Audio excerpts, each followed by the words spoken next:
La Iglesia Palabra Viva y su pastor se complace en presentar su programa televisivo Momentos de Reflexión desde Miami.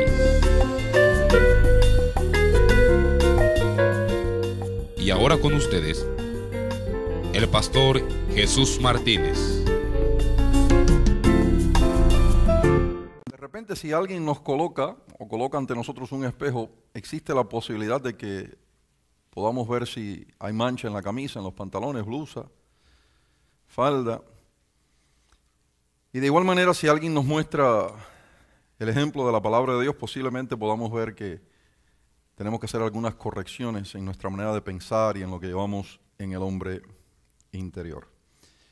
Obviamente, amor egoísta es una contradicción porque el amor genuino, el verdadero, no es egoísta, sino que es generoso, es benevolente. Como dice Pablo a los Corintios, el amor no busca lo suyo propio. ¿No es cierto eso?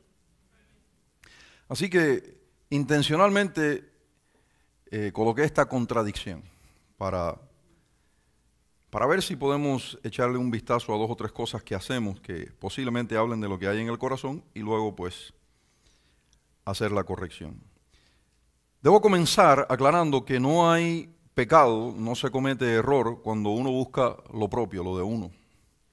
Pues aún desde la ley, y quizás antes, Dios deja claramente establecido que la persona tiene ese derecho. A ver, el primer mandamiento dice: amarás al Señor tu Dios con todo tu corazón, con toda tu alma, con toda tu mente y con toda tu fuerza. ¿No es cierto? Eso es lo que establece el primer mandamiento. Y luego la Biblia dice que el segundo es semejante al primero, y el segundo, como dice, amarás a tu prójimo como a ti mismo. Si yo saco a tu prójimo, entiendo que también está colocado allí, está intercalado allí, que me puedo amar a mí mismo. ¿Cuántos se aman a sí mismos? Fíjense que hay gente que no se ama. Pues Pablo dice que nadie jamás aborreció su propia carne. Claro está, los que han leído un poco de historia necesitan entender que Pablo está hablando de gente cuerda, de gente sensata. Porque existe una doctrina por allá afuera que dice que el mal habita neta y completamente en el cuerpo y por lo tanto ellos aborrecen su cuerpo, aborrecen su carne. Así que Pablo estaba hablando de gente sensata, gente cuerda. Porque hay gente que ha perdido una tuerca más que otro. ¿Cuántos han conocido a alguien así? Entonces andan un poquito desquiciados, ¿no? Pero bueno, ¿qué se puede hacer?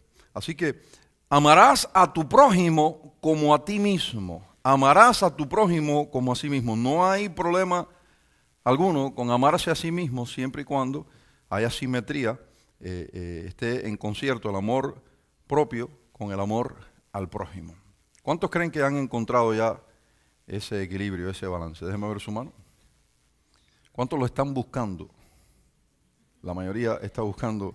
¿Cuántos dirían la balanza como que se inclina un poquito más hacia el amor propio que hacia el amor al prójimo? Pero estoy trabajando en eso. Estoy trabajando en eso, pastor. Bien. Cuando usted lee en el libro de Génesis, pase allí conmigo, que no se halló ayuda idónea para el hombre. Y que Dios dijo, no es bueno que el hombre esté solo. ¿Qué se le ocurre a usted pensar al considerar esto que dice Génesis 2:18? Y dijo Jehová Dios, no es bueno que el hombre esté solo, le haré ayuda idónea para él. Los debates que han surgido, que han tomado ocasión acerca de ayuda idónea, no tienen fin, numerosos. Pero si yo presento la pregunta, si la formulo de la siguiente manera, dígame qué viene a su mente, a su corazón. ¿Qué vio Dios en la soledad que estaba experimentando Adán, que dijo, no es bueno que él padezca esto, que sufra esto, que sienta esto, que esté en esta condición? Yo voy a contestar. La mayoría diría, bueno, es que Adán estaba solo y no tenía persona idónea que le amara. ¿Cuántos creen que eso es más o menos correcto? Sí. Para Adán no había persona, él no encontró a alguien que le amara a él. Claro, alguien dice, pero es que los perritos quieren mucho, quizás hubiese contestado con un perrito. Por mucho que el perrito te quiera, no es lo mismo. Y tampoco es lo mismo que tú quieras mucho al perrito. Porque de haber sido así, Dios, que es más sabio que tú y que yo, hubiese dicho, perrito para Adán. Pero no fue así. Lo vio solo. Yo creo que mucho más importante que considerar o interpretar lo que el texto dice a la luz del amor egoísta que suele operar en nosotros, es mejor interpretarlo a la luz del amor según Dios lo define, y esto es que no busca lo suyo propio. O sea, que lo que le faltaba a Adán era alguien a quien amar. Claro, en una generación que lo viene malogrando todo, que viene dañándolo todo, se va haciendo más y más difícil entender algo tan sencillo como aquello que Dios vio en Adán y dijo, es necesario que se le haga ayuda idónea. Porque aún en nuestra manera de interpretar la palabra de Dios, la hermenéutica que se nos ocurre hoy, este amor egoísta está presente. Y por eso cuando miramos el libro de Génesis 2:18 y consideramos, bueno, pero ¿qué es lo que le estaba sucediendo a Adán? ¿Qué le faltaba? ¿Qué necesitaba? Que Dios dijo, no es bueno que el hombre esté solo. La gran mayoría dice, bueno, le faltaba a una persona que le amara, porque así piensa el amor egoísta. Yo necesito a alguien que me ame. Pero en realidad lo que el Señor vio, recuerde que estamos en ese entonces en un estado de perfección y de inocencia. Lo que Dios vio en Adán no fue la necesidad de una persona que lo amara a él, sino una persona a quien amar. Porque tú no puedes estar completo, ni puedes sentirte realizado hasta que a tu lado no aparezca una persona y luego se establezca una familia y más personas a las que tú puedas amar. Pues la vida no consiste en recibir necesariamente o como lo más importante, sino en dar, en amar. Y por eso hay tantas personas en una generación egoísta con tanta falta de tranquilidad, infelices. Siempre están buscando a alguien que le ame, a alguien que le ame, a alguien que me ame. Y lo importante es que tú puedas como cristiano, especialmente tú como cristiano, hacer el cambio y decir, lo que yo necesito en mi vida son personas a las que yo pueda amar. Y claro, si tú le dices a Dios, pon en mi vida personas a las que yo pueda amar, de repente tú vas a esperar que Dios traiga en bandeja a la gente más fáciles que caminan sobre la faz de la tierra, pero posiblemente no lleguen a tu vida los fáciles, sino los difíciles. Entonces tú dices, ¿cómo hago con esto? Lo cierto del caso es que a la medida que usted va creciendo, que usted va madurando en el Señor, usted se da cuenta que usted puede estar rodeado de personas que le quieren, que supuestamente le aprecian, que le aman, y no es sino hasta que usted ama, que usted nota que esa soledad se disipa, desaparece. Porque vuelvo a decir, usted puede estar recibiendo el amor de muchas personas y eso es maravilloso, es muy bueno, pero todavía queda ese toque de soledad, queda ese toque de me falta algo, ¿qué será? Hasta que aparece en su vida una persona a la que usted puede amar sin barreras de ninguna clase y usted nota que de repente, aunque el mundo no ha cambiado, usted se siente feliz, contento y le parece que todo ahora es color de rosa. Porque ha encontrado a alguien a quien usted puede amar. Alguien dice, bueno, yo no estoy seguro si estoy de acuerdo con usted con todo esto. Bueno, no es cuestión de que tú te pongas de acuerdo conmigo o yo contigo, sino que nos pongamos de acuerdo con la palabra de Dios.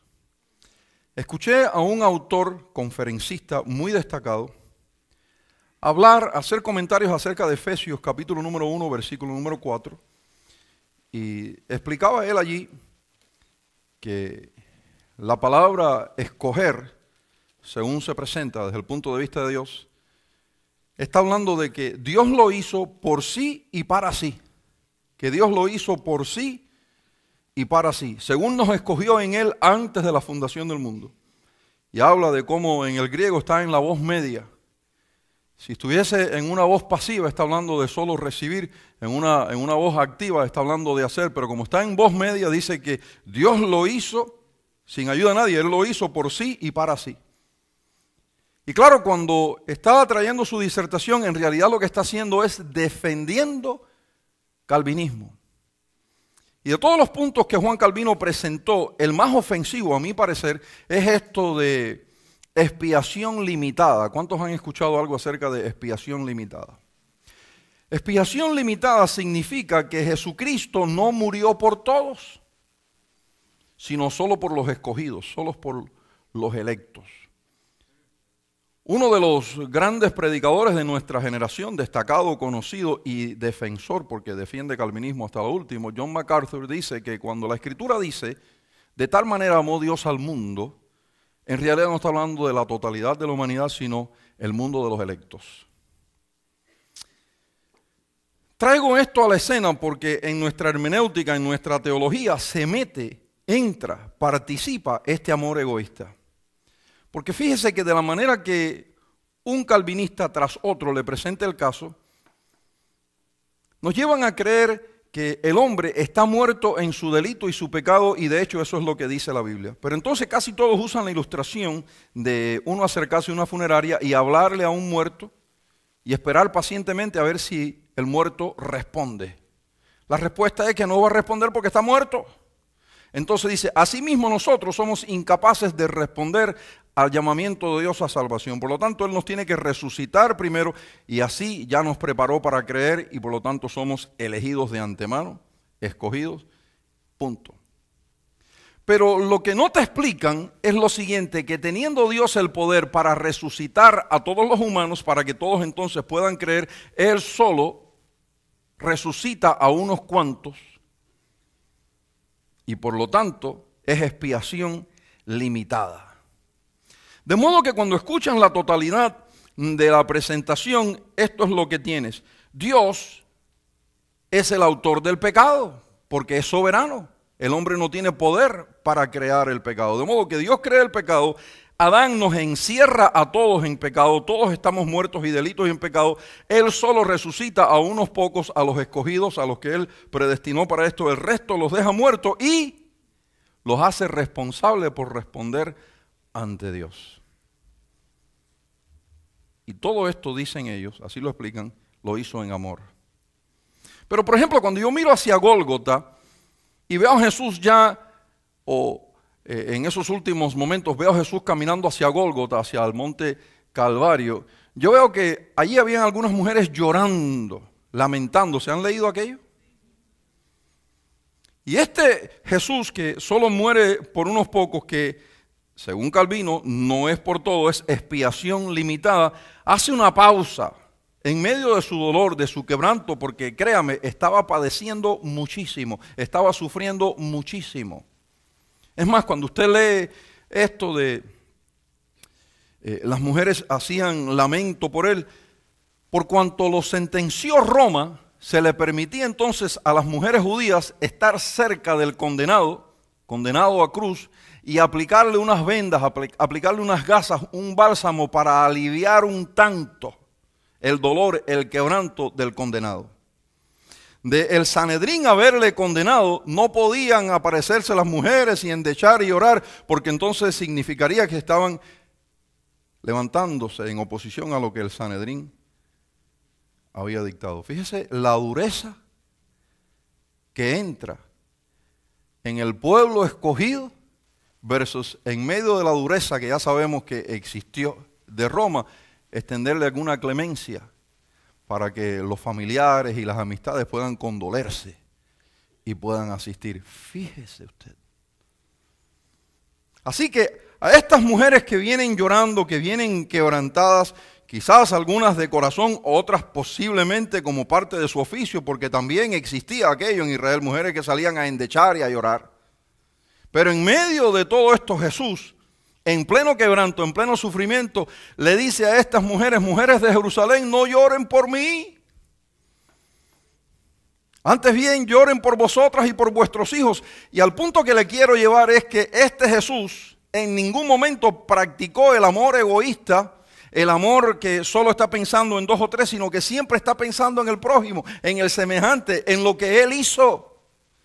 Porque yo no sé de usted, pero la persona que está pasando por un momento tan difícil como el que pasó Jesús, a no ser que el amor que lleva en su corazón, no por dos o tres, sino por todos, sea genuino, no hace una pausa para expresar lo que expresó. Pero todos nosotros, en alguna medida, padecemos de este amor egoísta. Y yo sé, ya dije anteriormente que hay una contradicción en la expresión, pero es que lo hice intencionalmente para ver si despertamos a lo que nos viene sucediendo y quizás librarnos de aquello. Todos padecemos en alguna medida de esto. ¿Qué me dicen ustedes de la situación que se le dio a Jesús cuando estaba descansando un rato en aquella barca y se desató una tempestad y los discípulos le dicen, Maestro, ¿no te da cuidado de que estamos pereciendo? Escuche eso. ¿Cuántos han leído aquello? Búsquelo en Marcos, que Marcos es el que presenta aquella situación en la forma de pregunta. ¿No tienes cuidado que perecemos? Así que los alimenta, los cuida, los protege, está descansando un rato y en vez de pensar en él, maestro, despierta que te vas a ahogar.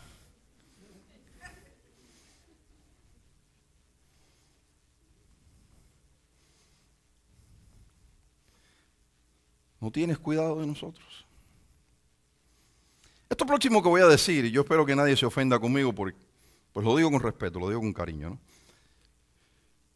Yo recibo muchas cartas, llamadas telefónicas, y en ocasiones las personas le quieren decir algo agradable a uno, le quieren manifestar algún cariño, algún amor. Y escucho esto una y otra vez. Ay, pastor, le pido a Dios que lo llene de vida y de salud para que siga instruyéndonos en la palabra de Dios.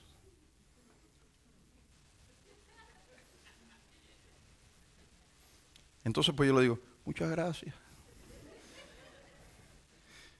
Mejor, en la superficie parece bueno eso, ¿no? Parece que me están amando, que me están queriendo, pero en realidad está diciendo, no se nos muera, que todavía puede rendir alguna utilidad.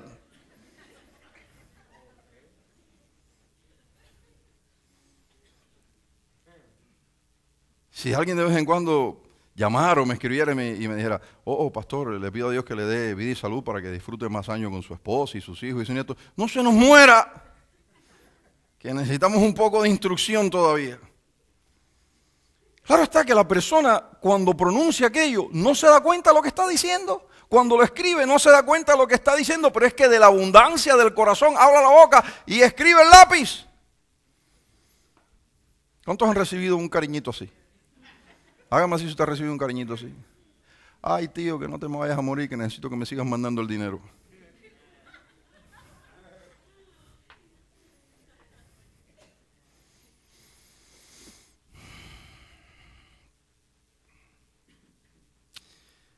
Me luce tan dura la postura que toman algunas personas al expresar dos o tres cosas acerca de Cristo, dos o tres cosas acerca de Dios.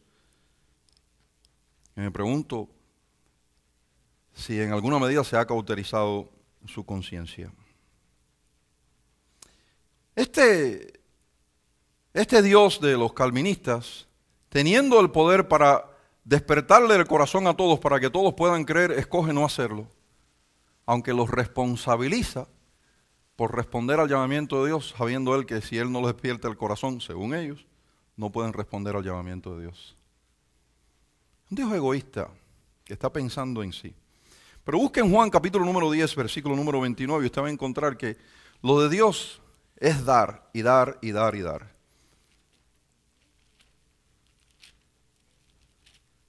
Jesús, hablando de las ovejas, ¿cuántos son ovejas del Señor? Pues fíjese que Jesús, hablando de las ovejas, hablando de usted y de mí, de nosotros, dice que el Padre se las dio. Así que el Padre no estaba pensando en sí cuando nos rescató, estaba pensando en el Hijo. Dice, el Padre, mi Padre que me las dio, es mayor que todos y nadie las puede arrebatar de la mano de mi Padre. Mi Padre me las dio. ¿Dice qué cosa? Cualquiera diría, al escuchar a aquella gente que es Dios pensando en Dios, porque Él lo hizo Él solo y lo hizo para sí. O sea, cuando Dios nos salvó, estaba pensando en sí. Y lo que enseña la Escritura es todo lo contrario, de cuando Dios nos salvó, estaba pensando en nosotros. Pero luego entra en una erudición, entra en una explicación de que el griego dice, y a la mayoría es como una encantación, y dice, el hombre tiene que tener razón, porque fíjate que está en voz media, nos escogió, está en voz media. Jamás en tu vida habías escuchado algo de voz media. Pero te impresionó. Me mandaron un video hoy para que escuchara a un predicador hispano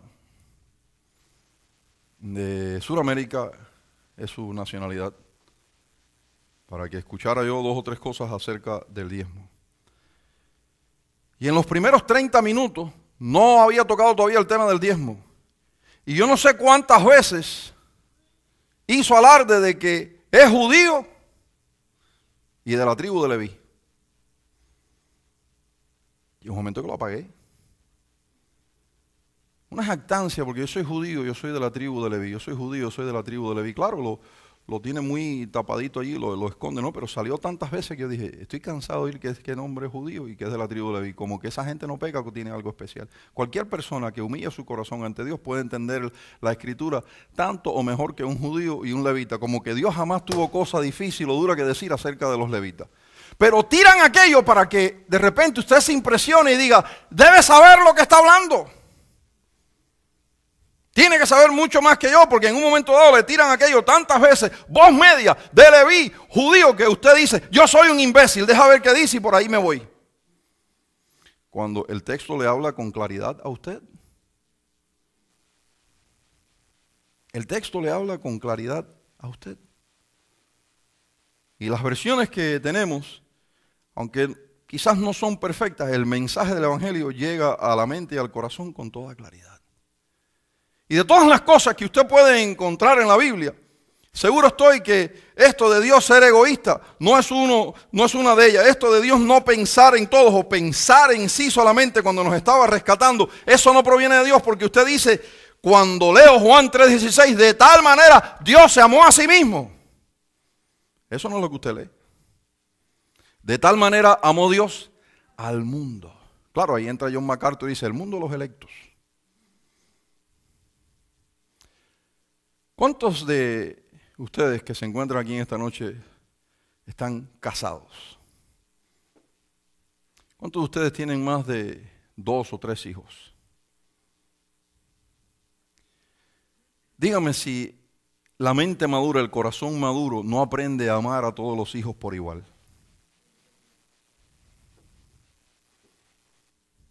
Dígame si usted, de tener la oportunidad de hacerle el bien a todos, no se lo haría a todos.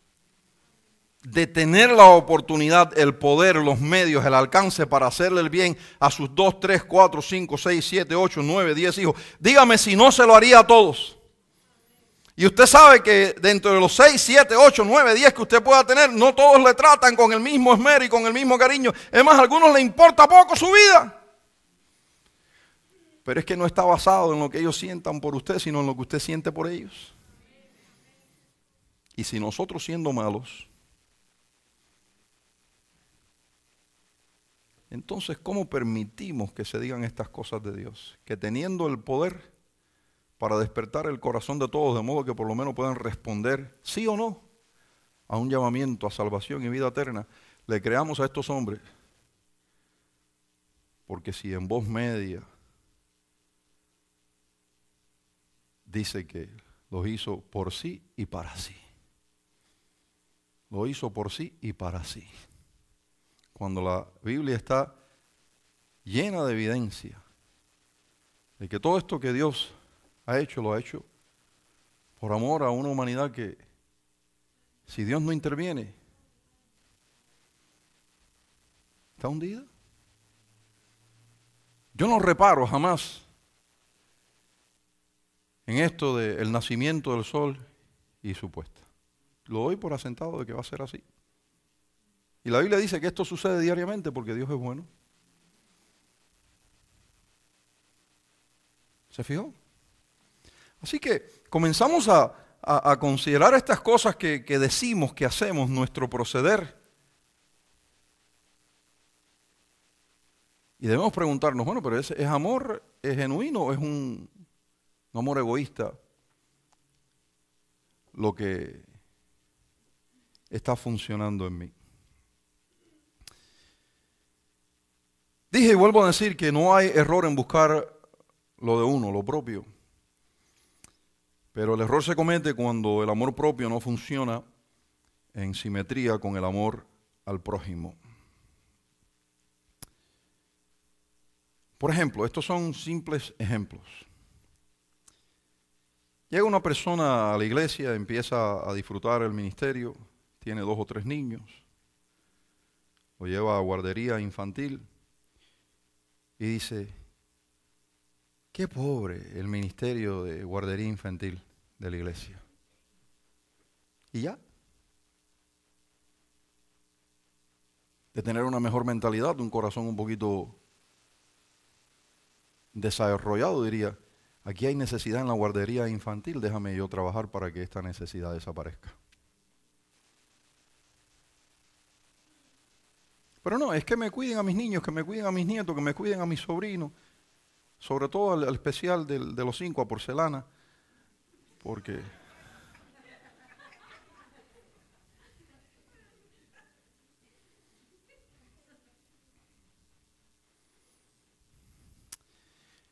está el ejemplo del hombre que llega a su casa y dice, esta casa siempre está sucia, pero no la limpia.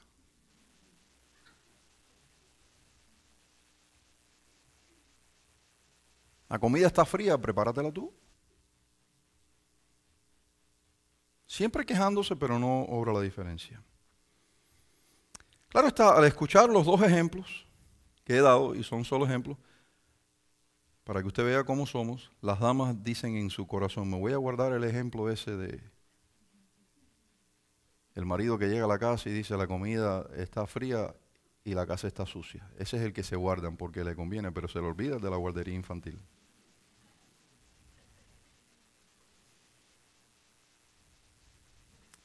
Esto no es fácil.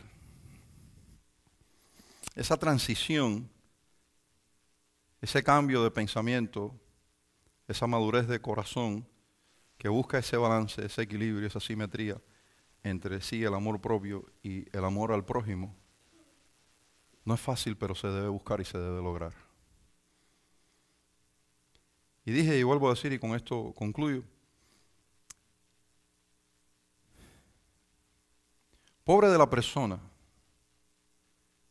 que piensa que el mundo le debe algo, que la humanidad le debe algo, que se la pasa buscando personas, gentes, grupos, organizaciones que le amen.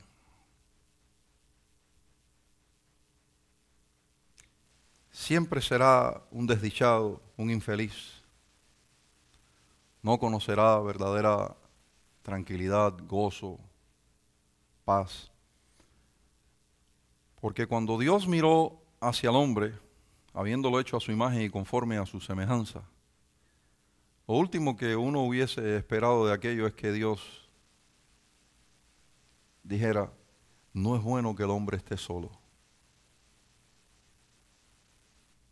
Porque en resumidas cuentas todo estaba bien organizado, todo estaba bien hecho. Claro, esto está en la Escritura no porque de repente a Dios se le escapó, sino que lo hizo intencionalmente así en etapas para que el conocimiento llegara a nosotros. Con toda facilidad, Él pudo hacerlos a los dos y ya.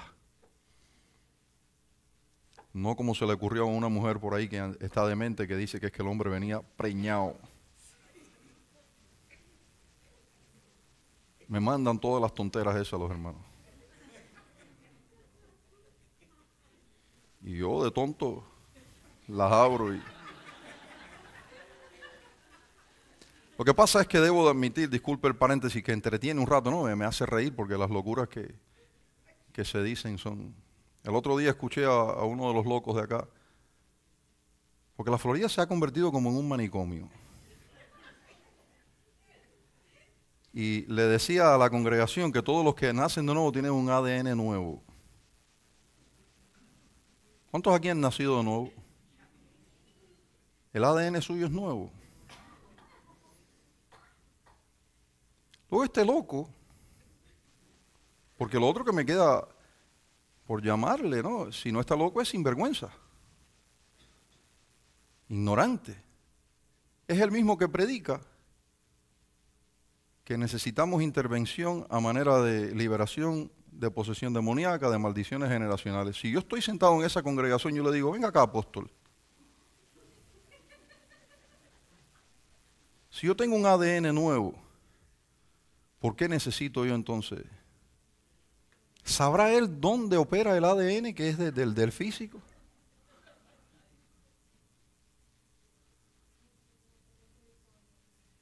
Y luego la gente se levanta y aplaude, tengo un ADN nuevo. Y el próximo domingo pasan al frente para que le hagan una liberación los que tienen un ADN nuevo.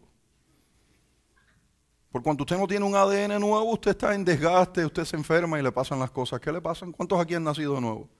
¿Qué le pasó? Es que usted no tiene ADN nuevo.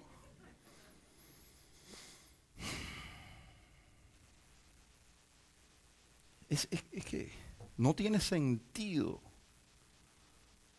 cómo hoy la gente se traga las cosas sin pensar, sin considerar qué es lo que se le está diciendo, que Adán venía preñado. Así lo pronunció, eso no es cosa mía, preñado. Con toda facilidad Dios pudo hacer 2 muñecos y soplar en ambos el aliento de vida y ya. Pero quería dejar enseñanzas, instrucción para todos nosotros. Porque hay muchas enseñanzas que saben de aquello que Dios hizo en etapas. Hay un retrato allí, muy temprano, de la iglesia de Jesucristo. ¿Qué dice Pablo de la iglesia de Jesucristo? Que es carne de su carne y hueso de sus huesos.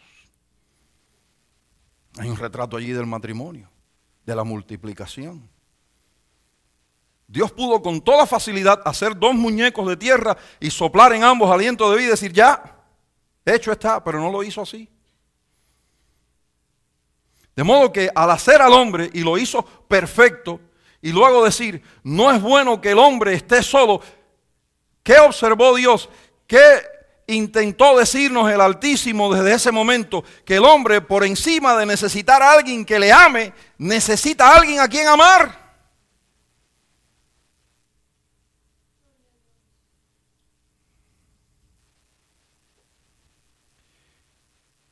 Y pobre de la persona que crece en este siglo, en esta hora, tan egoísta, una hora de tanta avaricia, de tanta egolatría, porque nunca conocerá la felicidad.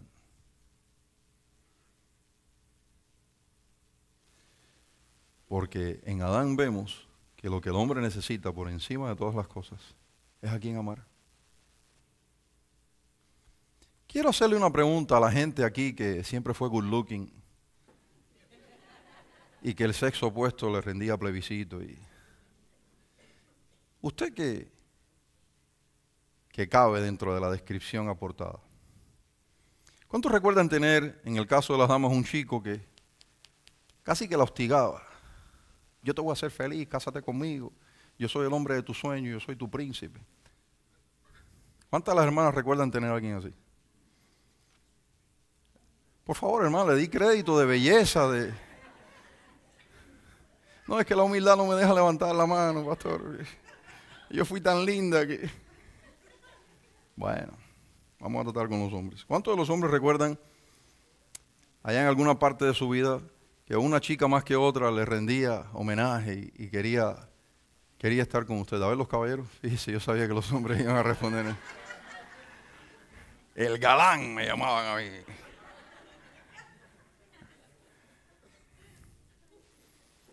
Se dio cuenta que le estaban amando, le estaban queriendo, casi que le estaban adorando.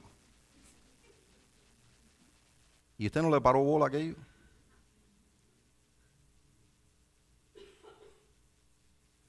Pero cuando usted vio a esa persona a la que usted quería darle su amor, su cariño, su vida, sus años, su todo, todo cambió.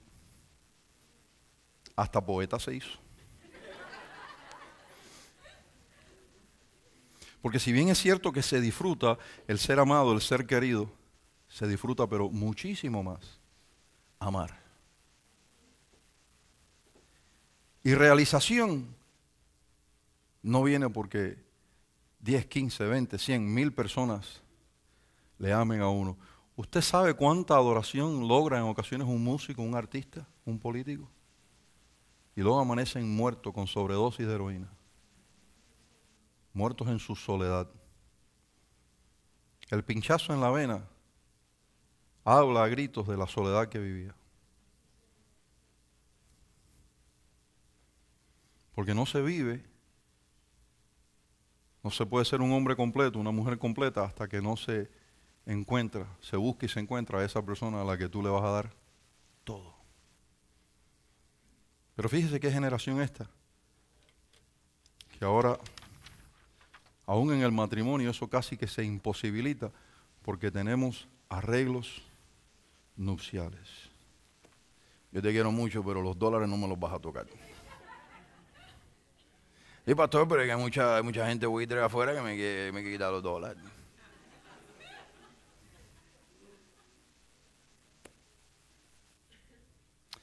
Yo creo que tú nunca puedes ver más allá, hablando de calidad, de la calidad que tú como persona ya tienes o has desarrollado.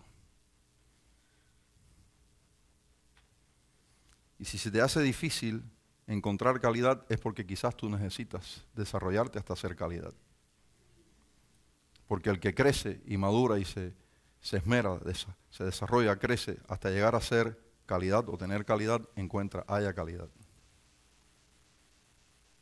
Es más, tu definición de calidad cambia. Porque calidad inicialmente cuando uno no es maduro, cuando uno no tiene crecimiento, tiene que ver con alguna belleza física, con alguna cosa social. Pero el detector de calidad ve más allá de la superficie y busca lo que está pasando en el alma, en el corazón. Y allí, aunque todo ser humano es imperfecto, encuentra calidad. Y puede hacer toda una vida. Se puede disfrutar, se puede ser feliz en medio de esta condición en la que nos encontramos, porque este es un lugar caído. Somos gente caída, regenerada por la gracia de Dios. ¿Tiene sentido esto para ustedes? Les invito a estar de pie.